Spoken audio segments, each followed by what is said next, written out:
People say this is the worst $50 million house ever built. And after what I found, I actually agree with them.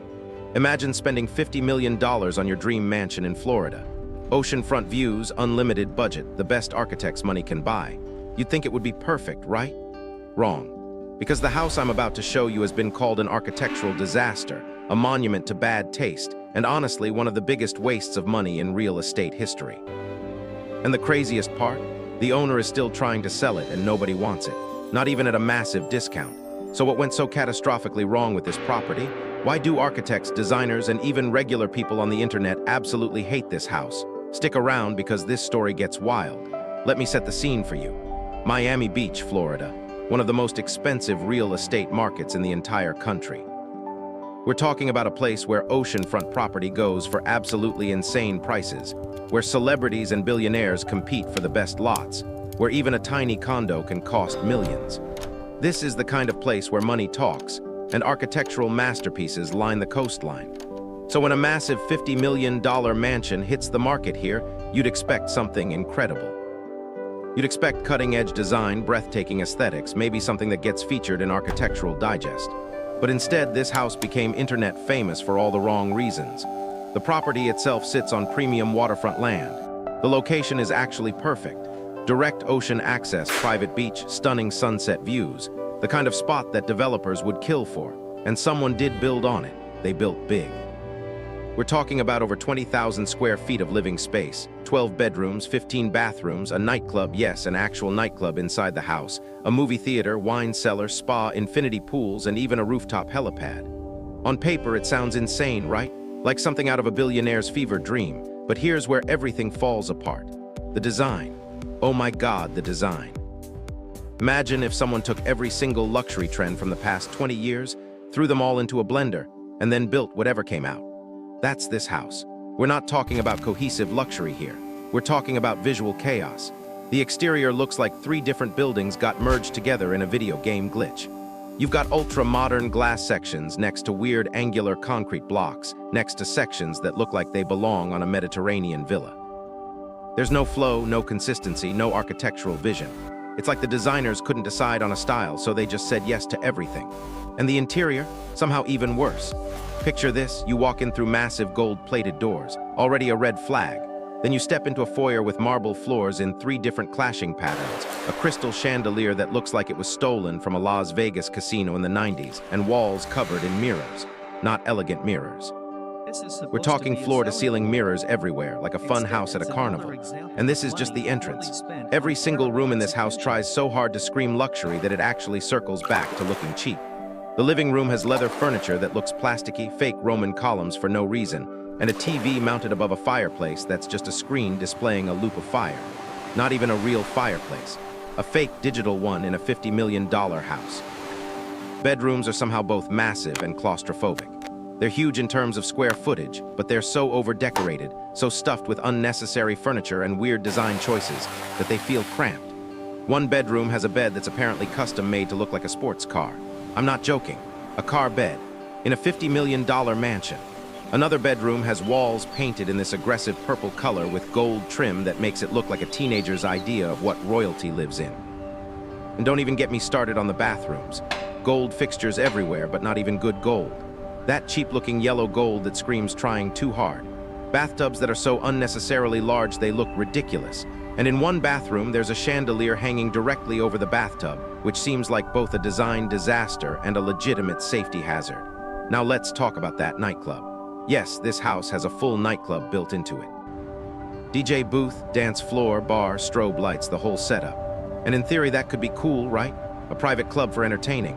Except it looks like a nightclub from 2005 that never got renovated. The vibes are completely off. It's dark, it's dated, it's got that weird sticky floor energy even though the floors are probably marble. Nobody who can afford a $50 million house wants a cheesy nightclub in their basement. They want elegance, sophistication, maybe a wine tasting room or a cigar lounge. Not a place that looks like it hosts dubstep raves. And here's the thing that really gets me. The house has an indoor pool. Sounds nice, right? Indoor pools are luxurious. Except this one is in a room with almost no natural light, surrounded by more of those mirrors, and the ceiling is weirdly low. It feels less like a luxury amenity and more like a sad hotel pool from a 2-star resort. The outdoor pools are better, but even those have issues. The infinity pool that overlooks the ocean is nice conceptually, but the deck around it is this weird combination of different materials, different colors, nothing matches.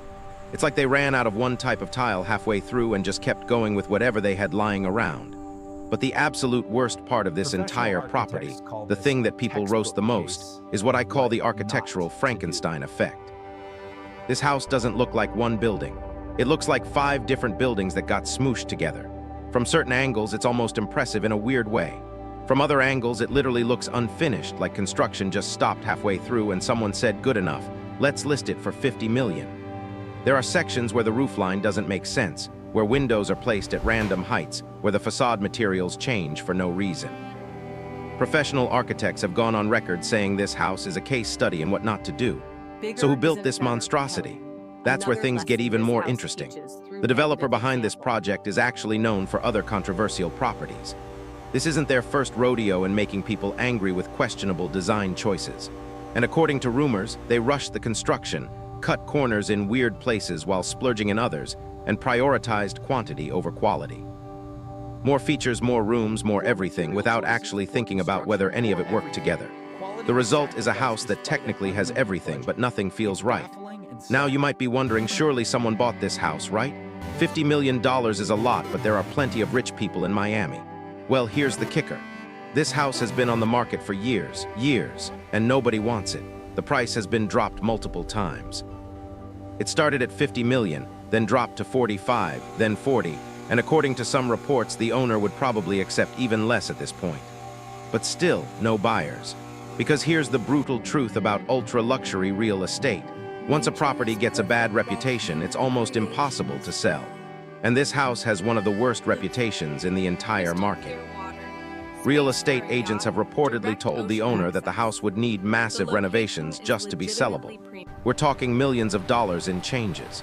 Ripping out the tacky gold everything, redoing the interior design from scratch, maybe even changing parts of the exterior to make it look less chaotic.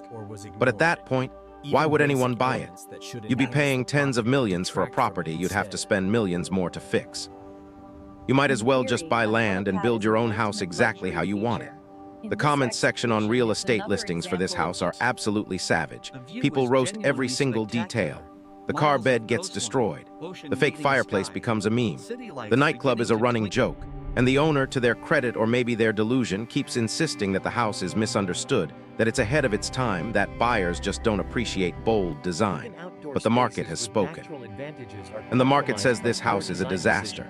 There's actually a lesson here about luxury and taste. Just because something is expensive doesn't mean it's good.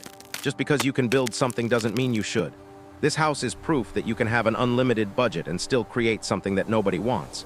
True luxury isn't about cramming every possible feature into a building. It's about thoughtful design, cohesion, elegance, restraint. This house has none of that. It's the architectural equivalent of wearing every piece of designer clothing you own at the same time. Technically expensive, but actually tasteless. So what happens next? Honestly, nobody knows. The house sits there month after month, year after year, waiting for someone crazy enough or rich enough or both to take a chance on it. Maybe someday a buyer will come along who sees potential, who has the vision and the money to transform it into something actually beautiful. Or maybe it'll just keep dropping in price until it becomes the most expensive teardown in Florida history. Someone buys the land, demolishes the entire house, and starts over from scratch. At this point, that might actually be the best option. And that's the story of the most hated $50 million house in Florida. A cautionary tale about ego, bad taste, and what happens when you have more money than sense. If you made it this far, drop a comment and let me know, would you live in this house if someone gave it to you for free? Because honestly, after everything I just told you, I'm not even sure I would. Thanks for watching, and I'll see you in the next one.